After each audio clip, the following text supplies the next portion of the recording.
My name's Kevin Moriarty. I'm the director of King Lear and the artistic director of Dallas Theater Center. No. King Lear is 3 plays in one. It's a political story about a king who loses his kingdom. It's a family drama about the disintegration of the relationship of a father and his children. And it's a psychological drama about a man learning to find himself even in the midst of going mad. This production feels and looks contemporary and surprising, even at times edgy, and yet sounds like a piece of great poetry. There's a sense in King Lear that everything is connected, everyone is connected, everything in the universe is connected, and that if you don't pay attention to that, if you don't have care for that, if you don't tend to the millions of tiny ways in which, as family members or as citizens, or even our relationship to the natural world, in which all of that is connected, you can eventually lose everything. Oh, I don't think audience members need to know anything before coming to see the play. I think we, as a director and the actors and the designers, we have to know a lot. We have to know the history of the play and exactly how Elizabethan audiences would have responded to it and what every single word means.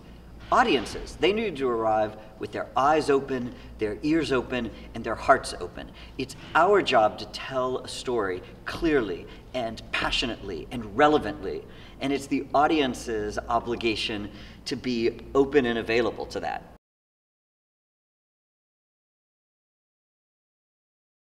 The theater spaces that the 2 plays are happening in at Trinity Rep and Dallas Theater Center are very, very different theater spaces. So the same set and the same cast will move, but it'll be experienced very differently because of the theater room that it's in. I also think it's going to be very interesting for the actors, and for me, we're used to normally rehearsing a play, sharing it with an audience, and then walking away from that, sometimes joyfully, sometimes regrettably. In this case, we will do all of that, walk away from the play, and then come back to it again after several months away. That re-entry to the play, taking what we learned from audiences in Providence and making adjustments or deepening or growing in the performances and our understanding of the play for audiences in Dallas, is going to be a longer journey and a richer opportunity to reinvestigate a production than we would normally have when we just do a play in one city.